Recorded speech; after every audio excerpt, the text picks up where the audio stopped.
Hey guys, Peter here to do an album review. Today I'm here to tell you about the latest from the Lion's Daughter Skin show out April 9th on Season of Mist.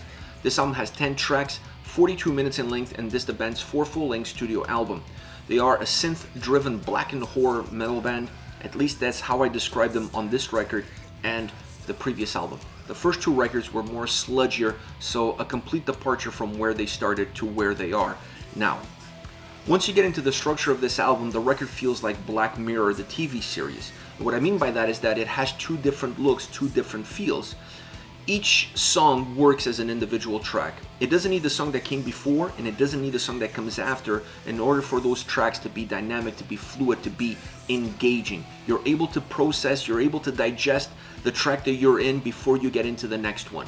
Now, the next one brings a lot of similarities to the forefront, and that allows the record to feel connected with each other, and that comes the bigger picture. And the bigger picture is one that has a very similar atmosphere across all 10 tracks, and that is really the glue that holds it all together. So this is an album that you can look at it and feel like it's a whole. The record works as a unit. All 10 songs are pushing you in the same direction, but all 10 songs are giving you an individual story and have their own individual mechanisms. So it's all about the strength of the individuality, and then how that strength connects the whole record together.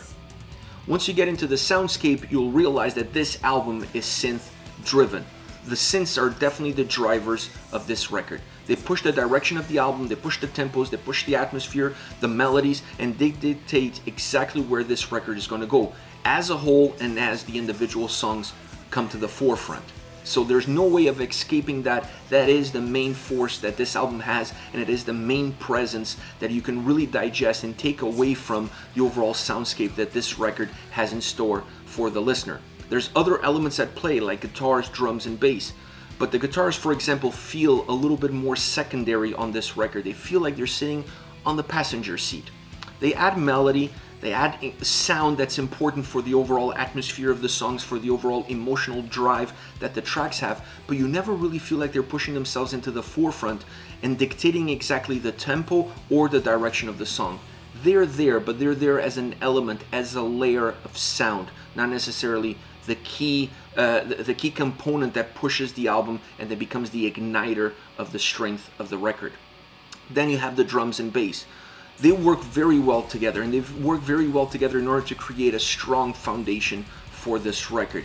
You really feel like the strength, the heaviness, sometimes the aggression is really coming from these two elements and how well they incorporate with each other. They become almost as one, and they allow the album to have this incredible pathway that you can put the synths on top and really become the motor, the driver, the steering wheel of the experience of the album.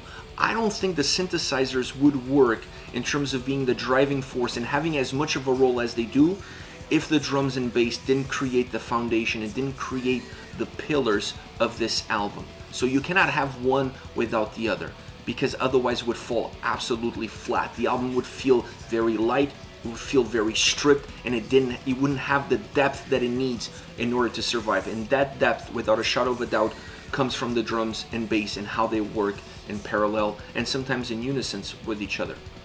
Last but not least comes the vocals. The vocals are one of the most consistent elements on this record because they really don't change from the first song all the way to the last song. What you get in the first track as far as delivery, as far as tone, as far as approach, stays consistent across all 10 songs.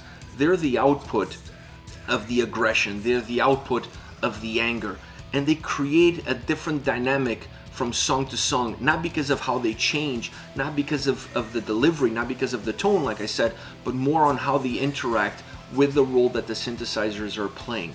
The vocals have a very important key moment within each and every single song, is understanding exactly the aggression that they need to put to the forefront, the intensity that they need to bring, and how that is going to impact the atmosphere created by the synthesizers. They become the voice of the story. They become the narrator of the lyrics. So they have to be there, consistent, yes, same approach, yes, but offering you a different feel, a different look, almost like it's coming from a different person on every single track. That allows the songs to feel slightly different from one to the other while using exactly the same elements and while using the same delivery track and track and track again. Overall, this is a very interesting album. I like the atmosphere that it creates. I like the sound that it's put to the forefront. I like the horror vibe that it has built in and that same atmosphere. The keyboards definitely push that and make that feel like one of the most important elements of the whole record, and you cannot walk away from it. But this is an album that really shows the progression of where the band left off with the previous record. If you came into this album wanting a return to the roots and a return to where this band started off with the first 2 albums, you're going to walk away disappointed. This is definitely a continuation. This is the new path for this band. This is the new avenue that they're taking. If you enjoy the previous record, this one takes it up a notch. I really feel like this is a little bit more of a mature record. They understand better what they can do with their sound. They understand better what they want out of themselves and out of the soundscape of their records. And I felt that on this specific album, everything felt perfectly together. Everything was in the right spot at the right time, coming at you in the right amounts. So perfect record from that perspective if you're looking at a continuation from the previous album. This is really important because, like I said, this is a record that's really gonna set the tone for what comes afterwards. Now, as far as favorite tracks are concerned, I want to start off with Become the Night. This is the opening track of the album, and I felt like this was not just a great opening track from the perspective that's a song that really gets you engaged with the mood and with the atmosphere of the album, but the intro of the song almost feels like the intro to the album itself. So really nice way of putting this song right at the beginning. Like I said, it engages you as the listener with the record, keeps you connected, gives you a little bit of a glimpse of what you're going to get from this album as far as atmosphere and experience are concerned. The song becomes driven, pushes you forward, the synthesizer melody stays connected throughout the whole track. A really important element because it guides you in the darkness that this song has, and it becomes almost the beacon of light that allows you to know exactly where you started, where you're going, and how you're going to get there. And this allows the heaviness of the song to also come to the forefront and push itself a little bit more, creating a little bit more substance around the whole track. But the darkness and the menacing aspect that that darkness holds is definitely there, and it's there throughout. And it's most often than not increasing every time the synthesizers come in and take more of a predominant role. They're interconnected. You cannot take away the darkness of this song and expect the synthesizers to have the same sort of impact. The two work well together, and they are really becoming one as you move across this track, as you progress through it.